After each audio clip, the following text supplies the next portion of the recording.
Je m'appelle Yann Ferguson, je suis docteur en sociologie à INRIA, qui est l'Institut national de recherche en technologie numérique et digitale, et je dirige le Laboria, qui est une initiative commune à INRIA et au ministère du Travail et de l'Emploi pour observer les situations de travail qui recourent à l'intelligence artificielle dans les activités. Alors ce laboratoire a été créé en 2021, à un moment où le sujet de l'IA au travail était encore naissant, même si ça faisait à peu près une dizaine d'années qu'on parlait de l'arrivée de l'intelligence artificielle moderne, celle qui utilise des données pour apprendre. En 2021, on était plutôt en train de se projeter sur un avenir à moyen terme, à 5-10 ans, le temps qu'on imaginait pour déployer l'IA dans les organisations privées et publiques. Il s'est passé un an plus tard, un phénomène qu'on n'avait pas forcément anticipé, c'est l'arrivée de l'IA entre les mains du grand public par notamment la sortie mondiale de ChatGPT, qui est une application de l'IA générative. Ce qui s'est passé avec l'arrivée de l'IA générative, c'est que l'intelligence artificielle s'est d'abord déployée beaucoup plus massivement dans les environnements de travail, là où avant on estimait que moins de 1% des travailleurs français utiliser l'IA de manière consciente dans leur activité, on est passé aujourd'hui à peu près à 20% pour la France. Deuxième sujet, qui a complètement bouleversé la trajectoire d'intégration de l'IA dans les activités, cette arrivée de l'IA générative dans les activités professionnelles a largement été le fruit d'initiatives d'employés, là où auparavant l'IA était une initiative d'employeurs. Pour le dire simplement, aujourd'hui, l'écrasante majorité des utilisations de l'IA au travail, ce sont des employés qui utilisent une IA grand public, c'est-à-dire non validée par leur employeur, sur des tâches dont on ne sait pas véritablement ce qu'ils tirent. Voilà. Aujourd'hui, on est dans une forme peut-être de parenthèse de l'IA, où l'IA est un peu secrète, un peu clandestine, et on a des bricolages dans différentes situations sans qu'on sache véritablement ce qu'ils en tirent. Alors, malgré tout, on arrive à avoir quelques enquêtes qui nous disent ce que font les travailleurs avec l'IA qu'ils utilisent spontanément au travail. Et là où c'est intéressant, c'est que quand majoritairement on considérait l'IA comme une technologie qui allait automatiser des tâches, plutôt des tâches dites à faible valeur ajoutée, c'est-à-dire des tâches simples, des tâches routinières, des tâches répétitives, eh bien on se rend compte que si effectivement c'est une des valeurs que les travailleurs attribuent à cette IA, eh bien ils l'utilisent aussi très largement pour des tâches de très haut niveau comme la créativité, l'innovation, l'inspiration, le décryptage de la complexité, c'est-à-dire des tâches considérées plutôt comme étant à très haute valeur ajoutée. Et cela, en fait, converge avec l'évolution de la technologie qu'on observe depuis 10 ans.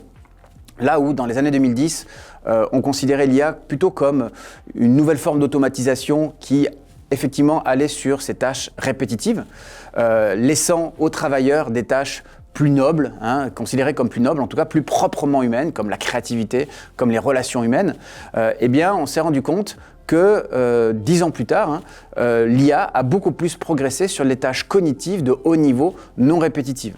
Et là où on considérait auparavant que l'IA allait plutôt concerner des tâches administratives, des tâches bureaucratiques ou des tâches de techniciens dans l'industrie ou d'opérateurs à faible niveau de qualification, eh bien on se rend compte que les métiers les plus exposés sont peut-être les métiers à plus haut niveau de qualification. D'ailleurs, l'OCDE a publié en 2023 une étude montrant que 80% des tâches des directeurs généraux, des managers et des ingénieurs pouvaient être concernés par l'intelligence artificielle. C'est-à-dire que le niveau de correspondance entre les compétences de l'IA et les compétences déployées par ces métiers sont très élevés. Voilà. En revanche, ces niveaux de correspondance sont beaucoup moins élevés pour des métiers comme manœuvre, comme manutentionnaire.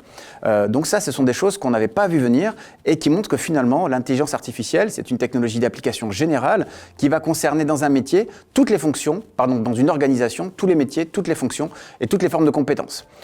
Ce qui change par ailleurs, c'est qu'on parle moins qu'auparavant d'automatisation et de robots et de productivité, et on parle de plus en plus d'assistants et de recherche de performance et de production de valeur. On a une nouvelle configuration où on a plutôt non pas des automates qui font des choses pendant qu'on fait autre chose, mais des assistants qui nous aident à réaliser notre travail. Et donc finalement, la question de l'IA au travail devient de plus en plus comment on agence ces assistants, comment on agence cette coopération homme-machine, d'une part pour mettre le travailleur en situation de faire du bon travail, c'est-à-dire un travail intéressant et qui est rémunérateur, mais aussi comment on fait en sorte que cette relation homme-machine ne prenne pas le pas sur d'autres relations. On a remarqué par ailleurs, par exemple, que les usages de l'IA générative avaient tendance à se substituer à des pratiques sociales. C'est-à-dire que là où auparavant, on allait demander à un collègue « Est-ce que tu peux relire mon texte? Est-ce que tu peux me donner ton avis sur ce travail ?» Eh bien, de plus en plus, les gens vont demander à l'IA générative de le faire. Et donc là, on a un enjeu très fort, c'est comment on protège ce collectif de travail de cette nouvelle forme d'atomisation, d'éclatement qui avait déjà été un peu engagée par le télétravail mal pensé. Eh bien, comment on arrive à réengager le collectif. Deuxième chose, on voit des préoccupations autour de la qualité du travail. C'est-à-dire qu'aujourd'hui, on a une solution qui nous donne très rapidement un résultat moyen. Et il y a plusieurs cas de figure. Il y a des personnes qui ne sont pas compétentes pour comprendre que ce résultat est moyen et nécessite de l'améliorer. Parce que précisément, ils sont en phase d'entrée dans leur métier. Il y a ceux qui n'ont pas le temps de faire mieux. Et il y a ceux qui ont le temps mais ne souhaitent pas faire mieux parce que c'est confortable d'utiliser ce temps pour autre chose, soit pour d'autres tâches dans son métier, soit pour mieux agencer sa journée de travail et sa vie perso et sa vie pro. Donc on a un risque de moyennisation de la qualité qui est à la fois un risque pour les organisations parce que le travail moyen n'est pas satisfaisant pour les organisations, c'est plutôt l'excellence opérationnelle qui est satisfaisant, et il n'est pas satisfaisant pour le travailleur. C'est-à-dire qu'on sait qu'aujourd'hui, ce qui est gratifiant, ce qui contribue au bien-être au travail, c'est de faire du bon travail. Et le bon travail, c'est pas uniquement des métriques exogènes, c'est-à-dire un service qualité qui évalue la qualité de mon travail, mais c'est aussi une évaluation personnelle qui me permet de dire à la fin de ma journée, j'ai bien travaillé. Pas uniquement parce que je suis fatigué, mais parce que le résultat de mon travail est de bon niveau. Troisième chose que l'on observe, c'est que les usages de l'IA ne sont pas équitablement distribués dans le collectif de travail et les bénéfices de l'IA ne sont pas non plus équitablement distribués dans le collectif de travail. Clairement, ça veut dire quoi? Ça veut dire que quand vous introduisez l'IA dans un collectif de travail, vous avez une catégorie qui peut en tirer parti, par exemple des juniors qui peuvent très vite monter en performance avec cet outil, donc ils vont être réassurés, ils vont moins demander de l'aide aux seniors. Et ils vont se sentir plus forts du fait de l'IA. Mais par rebond, on peut avoir des seniors qui se trouvent un peu fragilisés dans leur statut de mentor, de tuteur, mais aussi le prestige social de leur expérience peut être un peu dévalorisé par rapport à ces juniors qui vont plus vite dans, je dirais, le tutoiement de leur performance. Dans l'autre sens, on a parfois des tâches d'entrée dans un métier qui ne nécessitent plus de juniors. C'est-à-dire des juniors, parfois on les met sur les tâches les plus simples qui leur permettent de monter en connaissances, en compétences et progressivement d'aller vers des tâches plus expertes.